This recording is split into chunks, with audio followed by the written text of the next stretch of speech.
আজকে আমার এখানে সামনে উপস্থিত আছে অনেক নেতৃবৃন্দ তারা জেল কেটেছে। পারিবারিক শিক্ষা ছাড়া কেউ ভদ্রলোক হতে পারে না। আজকের এই সাতক্ষীরা কমিটি গঠন উপলক্ষে আগত সম্মানিত ভাই ও বোনেরা, আসসালামু আলাইকুম ওয়া রাহমাতুল্লাহ। উপস্থিত আজকের সভাপতি আমাদের অত্যন্ত কাছের ভাই জনাব কাজী কামরুজ্জামান, উপস্থিত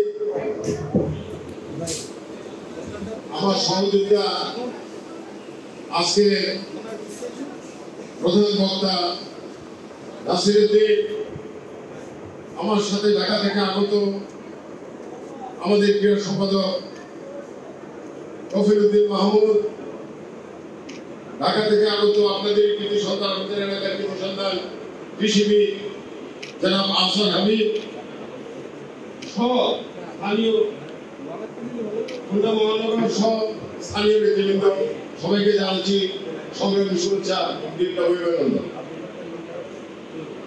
আজকে আমার কাছে অত্যন্ত ভালো লাগছে আপনাদের যে আতিথেয়তা, আপনাদের যে ক্রীড়াঙ্গনের প্রতি যে ভালোবাসা, সেটা অভূতপূর্ব লেগেছে এবং আল্লাহর রহমত নাযিল হয়েছে। আমাদের যখন প্রোগ্রাম শুরু হলো, যখন আসরের নামাজ শুরু হচ্ছে, তখন অজরে বৃষ্টি ধারা প্রবাহিত হয়েছে। আল্লাহ যখন পছন্দ করেন তখন সেই অঞ্চলে বৃষ্টি দান করেন। তারপরে জিজ্ঞাসা করছে, আল্লাহ আপনি এরপরে কি পছন্দ করেন? আমি যখন পছন্দ করি তখন সেই বাড়িতে আমি মেহমান পাঠিয়ে দিই। এর চেয়ে পছন্দ কখন করেন? বললো যে যদি আরো পছন্দ করি তখন সেই বাড়িতে আমি কন্যা সন্তানের জন্ম দিই। অথচ আমরা অনেকে এটা পছন্দ করি না। এটাই বাস্তবতা। আগে একজন কামাই করে 10 জনে খাইতো, এখন 10 জন কামাই করে একজনকে খাওয়াতে পারে না। এটা হলো আমাদের মানসিকতার পরিবর্তন করেছে। সাথী বন্ধুরা, আজকে এখানে আসছি ঢাকা থেকে, অনেক কষ্ট হয়েছে, রাস্তা একটু ভাঙাচোরা ছিল, তাও এসে সত্যিকার অর্থে অনেক ভালো লাগছে। আপনারা জানেন, আমি এখানে নাম বললে না হয়, জনাব হাবিবুল ইসলাম হাবিব আপনাদের এই অঞ্চল থেকে তখন ঢাকা যেতে অনেক কষ্ট হইত।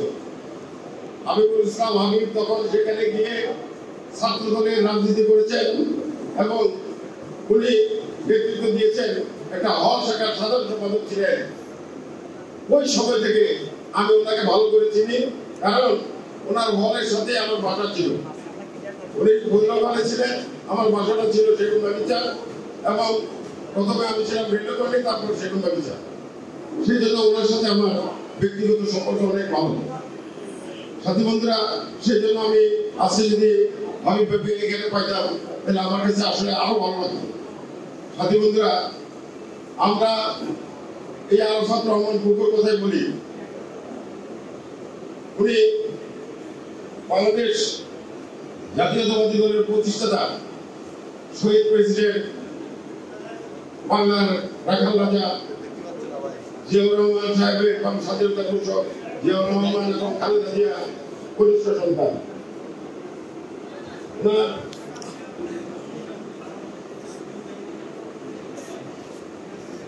সেই শহীদ প্রেসিডেন্ট জিয়াউর রহমানের অত্যন্ত প্রত্যেকটা সন্তানই অত্যন্ত আদরের, কিন্তু কুকুর প্রতি অত্যন্ত বেশি আদর ছিল, ভালোবাসা ছিল জিয়াউর রহমান এবং খালেদা জিয়া। উনি জন্মগ্রহণ করেছিলেন 24শে জানুয়ারি এবং মৃত্যুবরণ করেছেন, উনি জন্মগ্রহণ করেছে 28শে আগস্ট, মৃত্যুবরণ করেছে 24শে জানুয়ারি। উনি পৃথিবীতে 65 বছর ছিলেন। সেই ক্ষণজন্মা পুরুষ, সেই ক্ষণজন্মা পুরুষ কি করেছেন আপনারা জানেন। আপনাদের পাশের জেলা লড়াই এক্সপ্রেস মাশরাফি বিন মুর্তজা তাকে ক্রীড়াঙ্গনে সবচেয়ে বেশি সেটা দিয়েছিলেন এবং ভালো একটা পজিশনে এনে দিয়েছেন। আপনারা জানেন, কাছাকাছি থাকলে একজন প্লেয়ারকে ঘষা মাজা করে আর যদি একটু সেন্টার পাওয়া যায় তাহলে তাকে উঠতে বেশি সময় লাগে না। আর খুব ভালো প্লেয়ার, কিন্তু সে কারো সহযোগিতা পাচ্ছে না, কোনো বসামানা পাচ্ছে না, ভালো কোচার পাচ্ছে না, সে কিন্তু উঠতে পারতেছে না। সেই কাজটি করেছিলেন শহীদ প্রেসিডেন্ট জিয়াউর রহমানের কনিষ্ঠ সন্তান আরাফাত রহমান কুকুর। আজকে এই সভায় দাঁড়িয়ে আমার বলতে ইচ্ছে করছে, আমি শহীদ প্রেসিডেন্ট জিয়াউর রহমানের সাথে একবার কর্মোদ্যোগের সুযোগ পেয়েছিলাম। সেই বছরে 1981 সালে 26শে মার্চ যখন উনি ঢাকা স্টেডিয়ামে কুচকাওয়াজ পরিদর্শনে গেছেন, আমি স্কাউট হিসাবে ওনার সাথে হ্যান্ডশেক করার সুযোগ পেয়েছি। সেদিন থেকে এত ভালো লেগে গিয়েছে, এত কাছে আসছে, একটা মানুষের সাথে আরেকটা মানুষের এরকম কর্মোদ্যোগে ভালো লাগে, এটা আমার জানা ছিল না। 1981 সালে উনি চলে গেছেন। আজকে আপনারা জানেন বাংলাদেশের সবচেয়ে সর্ববৃহৎ জানাজা হয়েছিল শহীদ প্রেসিডেন্ট জিয়াউর রহমানের। এরপরে আর এত বড় জানাজা আমি নিজেও দেখি। আমি নিজে কোকর জানাজাতে আমি নিজে উপস্থিত ছিলাম। বাইতুল মোকাররম মসজিদে জানাজা করতে দেবে না, কিন্তু আমরা জানাজা আদায় করেছি। ওখান থেকে আমার সহযোগী অনেকেই গ্রেফতার হয়েছে। আপনাদের উদ্দেশ্যে লম্বা বক্তব্য রাখতে চাই না, শুধু বলতে চাই বাংলাদেশ এখন একটি ক্রান্তিকাল চলছে। আমাদের সকলকে ঐক্যবদ্ধ থাকতে হবে। আমি যুবদল করি, আমি ছাত্রদল করি, আমি স্বেচ্ছাসেবক দল করি, আমি আরাফাত রহমান ক্রিয়া সংসদ করি। এটা কথা না, আমাদের একটাই সংগঠন, মূল সংগঠন বিএনপির কর্মী। আমি কি আপনাদের বুঝতে পারছি? শহীদ প্রেসিডেন্ট জিয়াউর রহমানের বড় ছেলে তারেক রহমান বিনু সব সময় সারা দেশের মানুষের, উনি ঘুমায়ও না, মানুষের প্রত্যেকটা প্রোগ্রামে উনি, আজকে হয়তো আমাদের প্রোগ্রাম উনি দেখছেন অথবা দেখবেন, আপনাদেরকেও দেখবেন, কিন্তু আমাদের কথা হলো আমরা যদি সকল ঐক্যবদ্ধ থাকি, কেউ বেহেশতের টিকিট বিক্রি করে আমাদের ভোট দিতে পারবে না। বাংলাদেশ থেকে আল্লাহর নাম উঠে দেওয়ার মতো ওনারা জুলাই সনদের মধ্যে লিখতে চায়, এটা কি আমরা মানি? আমরা মানতে পারি না, বিকজ উই আর মুসলিম। আমরা এটা সহ্য করতে পারি না। আমাদের দেশ ও জাতির স্বার্থে প্রথম যে স্বাক্ষর করা হয়েছিল, সেই স্বাক্ষরিত কাগজপত্র বাদ দিয়ে ওনারা 4টা উল্টাপাল্টা আমাদেরকে ধরিয়ে দেবে, আমাদের নেতৃবৃন্দ সেটা মানতে পারে না, মানতে পারে। আমরা সবসময় হকের পক্ষে থাকবো, আমরা কোনো বাতিলের পক্ষে থাকবো না। আমরা আমাদের পারিবারিক শিক্ষায় আমাদের সন্তানদেরকে, আমাদের ছোট যারা আছে তাদেরকে পারিবারিক শিক্ষা দিতে হবে, কারণ পারিবারিক শিক্ষা ছাড়া কেউ ভদ্রলোক হতে পারে না। খুব কম। আজকে আমার এখানে সামনে উপস্থিত আছে অনেক নেতৃবৃন্দ, তারা জেল কেটেছে। কিছু নেতৃবৃন্দ জেল কেটে একবার জেলে গিয়ে বলতেছেন দলের জন্য অনেক কিছু করে ফেলেছি, আর কেউ 10 বার গিয়েও একবারও মুখে বলে না। মুক্তিযুদ্ধের সময়ও অনেকে মুক্তিযুদ্ধের সার্টিফিকেট নেয় নাই, কিন্তু যারা ভুয়া মুক্তিযোদ্ধা তাদের লাফালাফিতে বাঁচা যায় না, তারা সবকিছু পেতে চায়, তারা পেয়েছে। সেই জন্য বলবো বাংলাদেশ জাতীয়তাবাদী দলকে আমাদেরকে আরো বেশি সহযোগিতা করতে হবে। বাংলাদেশ জাতীয়তাবাদী দলের প্রত্যেকটা সৈনিককে ঐক্যবদ্ধ থাকতে হবে। কে পথ পেল, কে পথ পেল না, এই চিন্তা করে লাভ নাই ভাই। কারণ দল যখন বিপদে ছিল কেউ কিন্তু ঘরে ঘুমাতে পারেন নাই, পারছেন? কেউ আপনারা ওই আনাচে কানাচে একজন গা ঘেঁষা দিয়ে বসেছিলেন, তারা সেটাও পছন্দ করে নাই, বরঞ্চ একবার 2বার 3বার সময় ধরাই দিছে। পুলিশে বলে, আরে ভাই আপনি ধরাইছে কে জানেন? আপনি যার সাথে বেশি বেশি ঘুরছেন উনি আপনার ধরাই দিছে। কেন ধরালে? ভাই তার সাথে আমার সম্পর্ক ভালো। এদের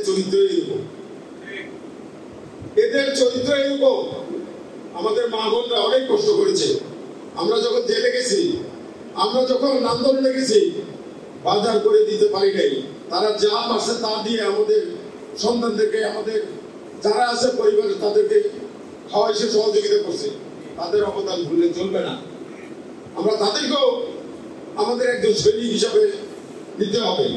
তাই বলে সবাইকে একেবারে ঘর থেকে বের করে দিতে হবে। এখন একটা দল নামছে, মহিলাদেরকে ঘরে ঘরে পাঠাচ্ছে। কার কি সমস্যা, কার কি, এতদিন কোথায় ছিলেন ভাই আপনারা? এতদিন সমস্যা ছিল না, প্রত্যেকের ঘরে সমস্যা ছিল। আপনারা এখন আসছেন মায়া কান্না কান্দে। ওনাদের প্রতিষ্ঠাতা আলা মদুদি সাহেবের একটা ছেলেকেও উনি আলেম বানান নাই, ধর্মীয় শিক্ষা শিক্ষিত করেন নাই, সবাইকে লন্ডনে রেখেছেন, কথা বলেছেন। আজকে ওনারা রোজা বুঝাবি না, এটাকে আমরা মানতে পারি? সেই জন্য এই কথাগুলো আপনাদেরকে বুঝাতে হবে। এই কথাগুলো যদি আমরা ঠিক মতো না বুঝাই, তাহলে আমাদের লোকজন বুঝবে না। বড় বড় মিছিল করে করে যদি রাস্তা দিয়ে চলে যাই, মিছিল আসলো আর গেল, কিন্তু আমার ঘরের কোনায় বসা ওই বোনটি, আমার ওই ভাইটি যে আসতে পারে না, সে একটা বোনের মালিক, তাকে বুঝাতে হবে। সেই জন্য আমাদের প্রত্যেকেরই দায়িত্ব এক একজন তারেক রহমান হয়ে যাওয়া। আমাদের প্রত্যেকেরই দায়িত্ব এক একজন সভাপতি হওয়া, একজন সেক্রেটারি হওয়া। সেই জন্য আজকে সামনে নির্বাচনকে যাতে মন্ডন করতে না পারে, আমাদের সবাইকে ঐক্যবদ্ধভাবে এই ব্যাপারগুলো খেয়াল রাখতে হবে।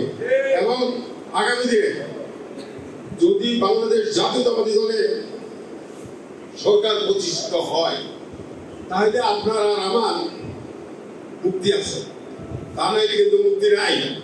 ওরা কিন্তু ভারতে পালিয়ে গেছে, আমরা কোথায় যাব? আমাদের তো মামু বাড়ি নাই, আছে? আমাদের ওই মামু বাড়ি নাই। দেশনীতি আপসের দেশনীতি বেগম খালেদা জিয়া বলেছে, আমার দেশ এটা, আমি এখানেই থাকবো, আমি কোথাও যাব না। সৌদি আরব ওনাকে বলেছিল আপনি চলে আসেন, এবং কাতার বিমান পাঠিয়ে দিছে। 111-এর পরে উনি যায় নাই, আরেক নেতৃত্ব পালিয়ে গেছে। পালিয়ে যে উনি আমাকে নিয়ে যাও, আমাকে নিয়ে যাও, কারণ ওই যে বাচ্চা ছোলাদেরকে গাছ করে দিলেন আমার জন্য যেরকম পাগল হয়ে যায়, উনি আমাকে নিয়ে যাও, আমাকে নিয়ে যাও। শেষ পর্যন্ত মনমোহনকে ধরে বাংলাদেশে প্রবেশ করেছিল। সেই জন্য বলবো, আমাদের এই প্রিয় মাতৃভূমিকে আমাদের রক্ষা করতে হবে। তা নাইলে যেভাবে রন্ধে রন্ধে দিয়েছিল ভারতের ওই রয়ের এজেন্ট আমাদের ভিতরে ঢুকে গেছিল, ওরা আমাদেরকে শোষণ করতে চায়, ওরা আমাদেরকে শাসন করতে চায়, আমাদের অর্থনীতি ধ্বংস করতে চায়। মাতৃভূমির প্রেম, মাতৃভূমির প্রতি ভালোবাসা। নবী করিম সাল্লাল্লাহু আলাইহি ওয়াসাল্লাম যখন মক্কা থেকে মদিনায় হিজরত করতে যাচ্ছেন আল্লাহর নির্দেশে, তিনি চলে যাচ্ছেন, চলে যাওয়ার মুহূর্তে বারবার পিছন দিকে তাকাচ্ছিলেন প্রিয় মক্কার জন্য। সেই মক্কাকে উনি কেন বারবার তাকাচ্ছিলেন? মাতৃভূমির প্রেম, মাতৃভূমির প্রতি ভালোবাসা, এটা আমাদের প্রত্যেকের জাগ্রত করতে হবে। কারণ অল্প কিছু টাকার বিনিময়ে আজকে ভোটের সময় 2,000-5,000 টাকা দিয়ে দেবে, এরপরে 5টা বছর অথবা সারা জীবন আপনাকে কাটাবে, এটা কিন্তু আপনাদের মনে রাখতে হবে। সাথী বন্ধুরা, আজকে আপনারা এখানে উপস্থিত হয়েছেন, আমরা আসছি, আপনাদের আতিথ্যে আমরা অত্যন্ত মুগ্ধ। এবং আজকে আমরা এই সাতক্ষীরা জেলা আরাফাত রহমান ক্রিয়া সংসদের একটা আহ্বায়ক কমিটি ঘোষণা করব। সেই জন্য আমাদেরকে যারা যারা সহযোগিতা করেছেন তাদের সকলকে ধন্যবাদ জানাচ্ছি, এবং বিশেষ করে আয়োজকরা অনেক পরিশ্রম করেছেন। আর আপনারা আপনাদের মূল্যবান সময় ব্যয় করে এখানে আসছেন, সেই জন্য আপনাদের প্রতিও আমরা কৃতজ্ঞতা জানাচ্ছি।